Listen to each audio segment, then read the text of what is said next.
परंतु आप एक पुराने भगत हैं, आपको सतनाम या सारनाम भी प्राप्त हो चुका है, आपको तत्व ज्ञान और भक्ति मार्ग भी अच्छे से समझ में आ चुका है।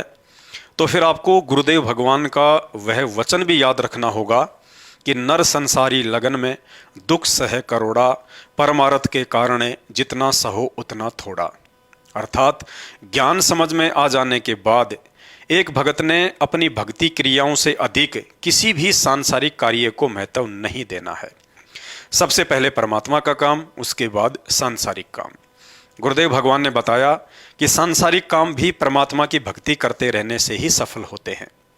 ये हमारी महाभूल है कि हम अपने सामर्थ्य या प्रयासों से किसी बिगड़े हुए कार्य को सुधार सकते हैं।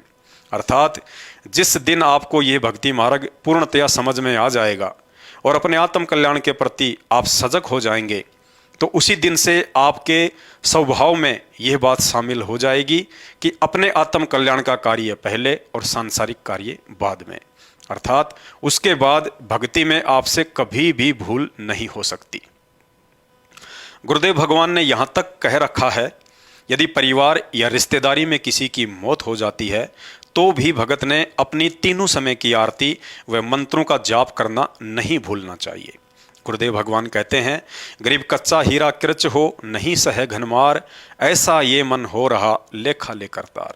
यदि भगत मर्यादा में है और भक्ति करते करते भी उसके सामने कुछ विशेष परिस्थितियां पैदा हो जाती हैं, तो यह सोचकर धैर्य और विवेक से काम लेना चाहिए कि अवश्य इस समय गुरुदेव भगवान द्वारा मेरी परीक्षा ली जा रही है और मुझे इन परिस्थितियों से विचलित होने के बजाय गुरुदेव पर विश्वास रखकर अपनी भक्ति पर दृढ़ बने रहना है। और ये विचार करना चाहिए कि इस तरह के छोटे मोटे संकट और परिस्थितियां तो उस समय भी हमारे सामने आती थी जिस समय हमने गुरुदेव भगवान की शरण भी ग्रहण नहीं की थी, जबकि आज तो समर्थ गुरुदेव भगवान का आशीर्वाद भरा पंजा सदैव हमारे साथ में है। सच्चा सतगुरु कभी भी अपने मर्यादित भगत को दुखी नहीं देख सकता है। अवश्य ही यह मेरी परीक्षा है और कुछ ही समय बाद जब वह संकट आपका गुजर जाएगा तो हमें स्पष्ट आभास होगा।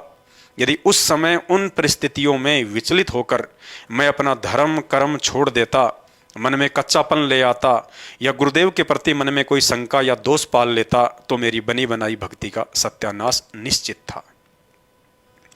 और जो भाई बहन ऐसी परिस्थितियों को गुरुदेव भगवान का प्रसाद समझकर ग्रहण करते हैं, उनके अंदर तो पहले से कहीं अधिक दृढ़ता और विश्वास पैदा होता चला जाता है। भाई और बहनों, 2028 तक का समय गुरुदेव भगवान द्वारा युग परिवर्तन का समय निर्धारित किया हुआ है। इतिहास साक्षी है, जब जब युग परिवर्तन हुआ है तब तब इंसानों को मानव निर्मित या प्राकृतिक संकटों का सामना भी करना पड़ा है। कुछ ऐसी ही विकट परिस्थितियां आगामी समय में हम सब के सामने होंगी। शुरुआत 2020 से हो चुकी है, अब आगे आगे परिस्थितियां बद से बदतर होती चली जाएंगी। भक्तिहीन लोगों को सुरक्षा जैसे भी उनके पूर्व जन्म के संस्कार हैं उसी आधार से मिलेगी, परंतु हम भक्तों की रक्षा और सुरक्षा हमारी वर्तमान की भक्ति और मर्यादाओं पर आधारित होगी।